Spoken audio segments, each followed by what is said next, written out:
Mereka yang tidak bertuhan, dalam pembahasan filsafat mereka mengatakan ada causa prima, ada yang menjadi penyebab utama dari keberadaan segala sesuatu di alam semesta ini.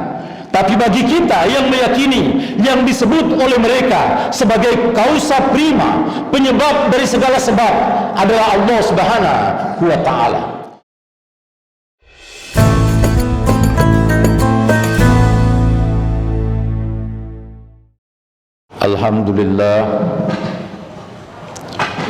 Alhamdulillahilladzi anzalal Qur'an hudan linnasi wa bayyinatin minal huda wal furqan. Asyhadu an la ilaha illallah wahdahu la syarika lah. Iyyaka na'budu wa iyyaka nasta'in. Wa asyhadu anna Muhammadan abduhu wa rasuluhu al-mab'us rahmatan lil alamin. Allahumma fasalli wa sallim wa barik ala sayyidina wa habibina wa syafi'ina wa maulana Abil Qasimil Mustafa Muhammad. Allahumma salli ala sayyidina Muhammadin wa ala alihi wa ashabihil mayamin al-muntajabin. Amma ba'd. Faya ayuhan nas ittaqullah haqqa tuqatih wa la tamutunna illa wa antum muslimun. Qala Allah ta'ala fil Qur'anil Karim, a'udzu billahi minasy syaithanir rajim. Hal ataka hadisul ghashiyah wujuhu yawma idzin khashi'ah 'amilatun nasibah tasla naran hamiyah. Al-ayah. Sadaqallahul aliyyul azim. Alhamdulillah, pada Jumat yang berbahagia ini menjelang pertengahan bulan Zulqaidah, kita semua diberikan taufik oleh Allah Subhanahu wa ta'ala untuk senantiasa berada di jalan yang Allah insyaallah turunkan keridhaan atasnya, dan bimbingan hidayah dan taufik dari Allah Subhanahu wa ta'ala tidak pernah berhenti mendatangi setiap kehidupan kita. Karena itulah kita senantiasa bersyukur kepada Allah atas nikmat yang tak berhingga, nikmat yang tidak akan pernah mampu kita hitung, nikmat yang harganya ketika kita abadikan di dalam kehidupan kita dengan mengikuti tuntunan Allah Subhanahu wa ta'ala, maka tidak ada tempat yang lebih dari pemberian Allah Subhanahu wa ta'ala, kecuali Allah Subhanahu wa ta'ala akan tambahin dengan karunia-Nya di akhir berupa surga Jannatun Naim. Kita menyampaikan salawat dan salam kepada junjungan kita, manusia yang paling agung, Rasulullah Muhammad sallallahu alaihi wa alihi wasallam, yang dikirim oleh Allah Subhanahu wa ta'ala untuk semesta alam ini, agar umat manusia yang hidup dapat mengantarkan peradabannya, dapat mengantarkan alam semesta termasuk diri masing-masing manusia kembali kepada Allah Subhanahu wa ta'ala dalam keadaan selamat. Jemaah Jumat yang saya muliakan, hari demi hari, waktu demi waktu berputar, tidak pernah menunggu setiap manusia. Manusia yang hidup di dalamnya sejak dari Adam alaihi salam hingga hari ini silih berganti. Ada yang telah dihidupkan oleh Allah Subhanahu wa ta'ala, sebagian besarnya telah kembali kepada Allah. Lama kelamaan sampai pada ujungnya Allah Subhanahu wa ta'ala akan mengakhiri kehidupan alam semesta ini dengan segala sesuatu yang ada di dalamnya. Karena itulah Allah Subhanahu wa taala tidak pernah berhenti memanggil kita untuk kembali kepada Allah Subhanahu wa taala. 1,5 bulan yang lalu kita melepaskan bulan suci Ramadan. Kita semua meyakini dan percaya bahwa game akhir dari bulan suci Ramadan, kita kembali kepada fitrah kita. Semua kita dikembalikan oleh Allah kecuali orang-orang yang celaka. Hanya orang-orang yang celaka sajalah yang melalui bulan suci Ramadan tapi kemudian tidak kembali kepada fitrahnya. Fitrah yang mana? Fitrah yang di atasnya Allah Subhanahu wa taala menciptakan manusia, dan di atas manusia Allah menurunkan fitrahnya. Fa'akim wajhaka lid-dini hanifa fitratallahi allati fataran nasa 'alaiha la tabdila li khalqillah dzalika dinul qayyim. Allah Subhanahu wa taala menyebutkan agar kita semua ini menghadapkan kembali apa yang disebut dengan menghadapkan wajah kita kepada Allah Subhanahu wa taala. Kita yakin, kita percaya, dan banyak penjelasan di dalam riwayat yang menyebutkan bahwa Allah Subhanahu wa taala menciptakan segala sesuatu berdasarkan prinsip-prinsip fitrawi. Ketika kita mengawali sholat kita, di saat kita membaca doa iftitah, apa yang kita baca?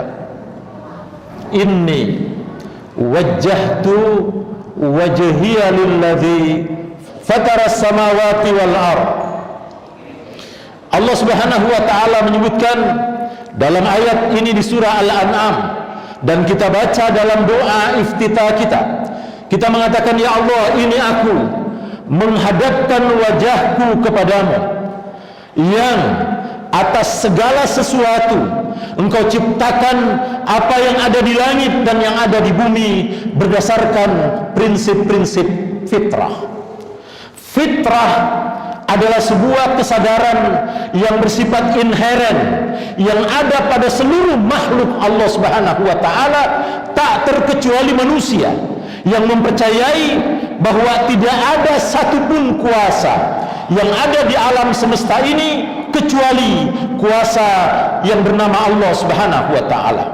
Mereka yang tidak bertuhan, dalam pembahasan filsafat mereka mengatakan ada causa prima, ada yang menjadi penyebab utama dari keberadaan segala sesuatu di alam semesta ini. Tapi bagi kita yang meyakini yang disebut oleh mereka sebagai causa prima, penyebab dari segala sebab, adalah Allah Subhanahu wa taala. Dan kepadanya lah kita menghadapkan seluruh keberadaan kita. Bulan suci Ramadan mengantarkan kita untuk kembali kepada fitrah kita, bahwa kita menghadap kepada Allah Subhanahu wa taala. Mereka yang kembali kepada fitrahnya inilah yang disebut sebagai manusia yang bertakwa. Apa itu takwa? Takwa adalah mereka yang patuh, tunduk, nurut pada ketentuan dan kehendak Allah Subhanahu wa taala yang diatur oleh Allah di dalam Al-Qur'an, yang disampaikan oleh Nabi kita Muhammad sallallahu alaihi wasallam. Itu secara umum definisi tentang orang-orang yang bertakwa. Bertakwa berarti turut, patuh, tunduk, mengikuti kehendak dan keinginan Allah Subhanahu wa taala. Jemaah Jumat yang sama dimuliakan Allah. Karena itulah mereka yang berhasil kembali kepada fitrahnya oleh Allah Subhanahu wa taala di akhir bulan Ramadan. Dalam hadis Nabi mengatakan itkun minan nar wal fauza bil jannah, bahwa mereka yang memasuki bulan Ramadan dari awal dan menutup bulan Ramadan, tidak ada hadiah yang paling layak baginya kecuali pintu neraka ditutup oleh Allah dan hanya surga yang layak untuknya.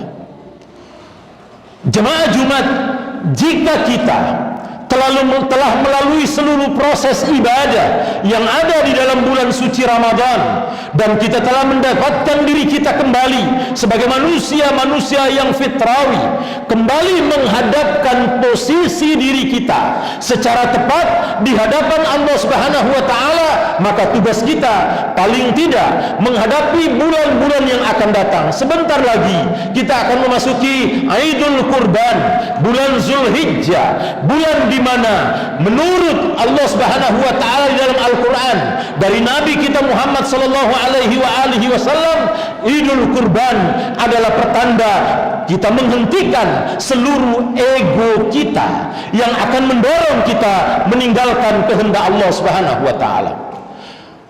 Idul Kurban yang ditandai dengan pemotongan hewan kurban, pertanda bahwa kita ingin memastikan diri kita bahwa kita tidak ingin bergaul, kita ingin terlibat, kita tidak ingin menjadi bahagian dari pekerjaan syaitan. Karena itu, paling tidak menghadapi bulan-bulan yang akan datang, di bulan Zulqa'dah ini memasuki bulan Zulhijjah, ada 3 hal yang ingin saya sampaikan untuk mempertahankan kualitas fitrah yang telah kita raih, yang diberikan oleh Allah Subhanahu wa taala, dan Allah mewisuda kita menjadi manusia yang bertakwa di akhir bulan suci Ramadan kemarin. Yang pertama, orang yang bertakwa, orang yang kembali kepada fitrahnya adalah orang yang senantiasa berusaha menjadikan landasan ilmu di dalam menjalani prinsip agama ini sebagai modal utamanya. Kalau Allah Subhanahu wa taala menyebutkan bahwa orang berilmu, yarfa'illahu alladhina amanu minkum walladhina utul ilma darajat, Allah Subhanahu wa taala akan mengangkat derajat orang-orang yang berilmu lebih tinggi dari yang lainnya. Ilmu yang mana? Ilmu yang mengantarkan manusia kembali kepada kesadaran kebertuhanannya, memiliki ma'rifah. Ma'rifah artinya apa? Mengenali Allah Subhanahu wa taala. Mengenali Allah berarti meyakini bahwa tidak ada tempat, tidak ada ruang, tidak ada peristiwa, tidak ada kejadian, tidak ada situasi yang terjadi dimanapun manusia berada, kecuali Allah Subhanahu wa taala berada bersamanya dan menyaksikan seluruh perbuatannya. Mereka yang sadar dengan ilmu dan ma'rifahnya kepada Allah akan menyadari bahwa dalam seluruh urusannya, dimanapun dia berada, apapun pekerjaannya, apapun aktivitasnya, dia selalu dijaga dan menjaga dirinya bersama dengan Allah. Yang kedua, moralitas, akhlak. Semua pakar dalam bidang ilmu sosial menyebutkan bahwa umat manusia hari demi hari mengalami dekadensi moral, penurunan secara drastis nilai-nilai moralitasnya, adab, tata krama, moral, akhlak semakin hilang, bahkan hubungan antara anak dan orang tua semakin renggang. Hampir-hampir orang tua kehilangan kendali sekarang ini di hadapan anak-anaknya yang hidup bersama di rumahnya setiap saat. Jemaah Jumat yang sama dimuliakan Allah, bersama dengan dekadensi moral, ada tangan besar yang sedang bekerja untuk merusak tatanan moral umat manusia. 2 bulan lagi akan datang grup band dari Inggris. Grup band adalah grup band ini, Coldplay namanya, akan pentas di Senayan dan sudah diterima izinnya oleh panitianya, sudah mendapatkan izin. Coldplay ini adalah grup band para gay LGBT yang ada di Eropa sana. Untuk siapa yang disasar? Siapa yang akan menjadi korban dengan kedatangan ini? Umat Islam sebagai penduduk terbesar bangsa ini. Maka yang akan menjadi korban pertama dan utama, anak-anak Pak Haji, anak-anak Bu Haji, anak-anak orang tua yang sholat, anak-anak orang tuanya yang baca Al-Quran di rumahnya, tapi kemudian menjadi korban dengan keganasan grup band yang sebentar lagi akan pentas. Saya suka bertanya, kemana mereka yang sholat, kemana mereka yang puasa, Kemana mereka yang ulang alik pergi haji dan umroh? Sekarang ini sudah kloter yang ke-10 atau kesekian dari 200.000 lebih jemaah haji Indonesia yang akan memenuhi panggilan Allah Subhanahu wa taala. Mana mereka yang haji itu? Mana mereka yang sholat? Mana mereka yang berpuasa? Kemana mereka yang berkorban itu untuk menyatakan protes terhadap tindakan dan penerimaan pemerintah Indonesia? Polisi memberikan izin untuk pentas di Istora Senayan. Jemaah Jumat yang sama dimuliakan Allah Subhanahu wa taala. Harga tiketnya berapa? 12 juta. Itu kelas biasa. Kalau kelas yang lebih mahal lagi, VVIP, bisa lebih mahal dari itu. Tapi orang membeli untuk sebuah kejahatan, tapi membeli untuk sebuah kebaikan. Sering banyak orang pelit, kikir dalam rangka membangun dan menghidupkan dakwah agama Allah Subhanahu wa taala. Yang ketiga, jamaah Jumat yang sama dimuliakan Allah. Hari-hari ke depan memasuki bulan-bulan pemilu, korban utama yang mungkin akan menjadi korban ketika diaduk dalam perpecahan atas nama pemilu adalah umat Islam. Karena itu umat Islam, silahkan baca Al-Quran, silahkan baca riwayat, tidak ada satupun pembenaran yang diizinkan oleh Allah untuk berpecah belah di antara sesama umat manusia. Silahkan memilih, silahkan pilih berdasarkan hasil penghayatan, penelaahan, pengetahuan yang tepat terhadap calon-calon pemimpin bangsa ini yang kita harapkan untuk mengembalikan bangsa ini di jalan yang benar, untuk memimpin rakyat negeri ini. Dan sering atas nama agama para calon itu menjual ayat-ayat ini, lalu sebagian kita tergoda, terhipnotis, tetangga pecah, saudara pecah, sekandung pecah hanya karena beda pilihan. Jemaah Jumat yang sama dimuliakan Allah, jaga persatuan. Persatuan adalah modal untuk membangun diri kita, menghidupkan dan menguatkan agama di negeri ini. 80% penduduk negeri ini muslim, layak untuk menentukan nasib bangsa ini seperti apa di masa yang akan datang. Kalau umat Islam hanya menjadi korban penggembira, umat Islam menjadi penggembira, dijual hanya dengan bayaran 50.000, 100.000 isi amplop, dan itu adalah penghinaan terhadap manusia dan kemanusiaan. Kalau ada di antara orang-orang yang sholat yang menerima amplop untuk memilih calon, maka menurut saya dia telah menghina dirinya, dia menghancurkan harkat dan martabat dirinya sebagai manusia yang mulia yang diciptakan oleh Allah Subhanahu wa taala. Jemaah Jumat yang sama dimuliakan Allah. 3 hal ini layak untuk kita pertimbangkan dan kita renungkan bersama di hari-hari kita yang akan datang. Kita telah mengklaim diri kita kembali kepada fitrah. Kita telah mengklaim diri kita mendapatkan kualifikasi manusia takwa. Sebentar lagi kita akan memasuki bulan Zulhijjah, dan kita doakan jemaah haji Indonesia dan seluruh umat Islam di dunia ini yang sedang berangkat menunaikan panggilan Allah Subhanahu wa taala kembali ke negerinya masing-masing, membawa keberkahan Masjidil Haram, Masjid Nabawi, Arafah, yang dengan itu dia membangun dunia ini dengan baldatun thayyibatun wa rabbun ghafur. Jemaah Jumat yang sama dimuliakan Allah Subhanahu wa taala. Saatnya kita merenung, saatnya kita berpikir, saatnya kita keluar dari berbagai macam problem yang menghimpit kita. Semoga Allah Subhanahu wa taala membimbing kita. Barakallahu li wa lakum fil Qur'anil azim wa nafa'ani wa iyyakum bima fihi minal ayati wa dzikril hakim wa taqabbala minni wa minkum tilawatahu innahu huwas samiul alim.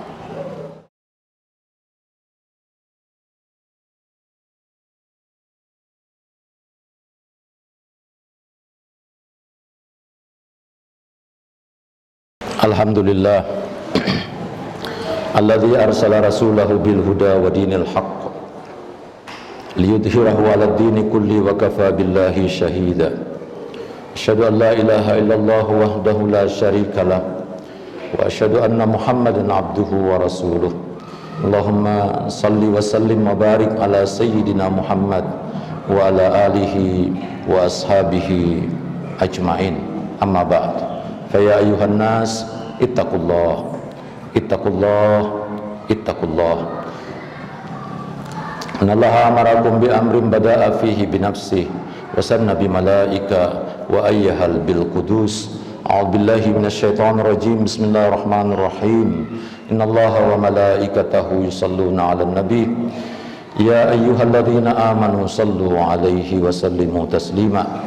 Allahumma shalli ala sayyidina Muhammad wa ala ali sayyidina Muhammad kama shallaita wa barakta ala Ibrahim wa ali Ibrahim fil alamin innaka Hamidum Majid. Pada khutbah yang kedua ini, jemaah Jumat yang saya muliakan, saya nasihati diri saya dan jemaah sekalian, kembalilah kepada Allah Subhanahu wa taala. Renungkanlah agama ini. Renungkanlah kehidupan kita dengan sebaik-baiknya kehidupan. Bawalah diri kita di jalan Allah Subhanahu wa taala. Di ayat pembuka yang saya bacakan tadi, Allah Subhanahu wa taala berfirman, a'udzubillahi minasyaitonir rajim. Hal ataka haditsul ghasyiyah. Allah mengingatkan kita sebentar lagi sebuah peristiwa akan terjadi. Peristiwa apa? Peristiwa akhir zaman. Surah Al-Ghasyiyah menggambarkan dua kelompok manusia. Kelompok pertama adalah mereka yang akan kembali dengan wajah yang bermuram durjana. Mereka kembali membawa beban dan masalah. Mereka akan disimpan oleh Allah di dalam neraka. Kelompok kedua adalah mereka yang hidupnya dipenuhi dengan nikmat dan karunia dari Allah, mengisi hari-harinya dengan nikmat dan karunia dari Allah, dan akhir dari perjalanan hidupnya adalah kebahagiaan di dalam surga. Semoga Allah Subhanahu wa taala menjaga kita, dan kita sering-sering membaca surah Al-Ghasyiyah untuk membantu kita menempatkan diri kita, memastikan diri kita berada pada kelompok yang mana. Apakah kita kelompok yang diancam oleh Allah Subhanahu wa taala? La samahallah, kita berlindung kepada Allah, atau kita termasuk kelompok wujuhu yauma idzin naimah lisaiha radiyah fi jannatin aliyah. Kita ingin menjadi kelompok itu, dan semoga Allah Subhanahu wa taala membimbing kita semua. Bismillahirrahmanirrahim. Alhamdulillahirabbil alamin.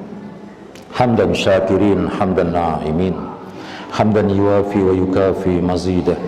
Ya Rabbana lakal hamdu kama yanbaghi li jalali wajhikal karim wa li 'azimi sultanik. Allahumma hdini min indik wa afid 'alayya min fadlik wa ansur 'alayya min rahmatik wa anzil 'alayya min barakatik. Subhanaka ya la ilaha illa anta ighfir li dhunubi kullaha jami'an fa innahu la yaghfiru dhunuba kullaha jami'an illa anta.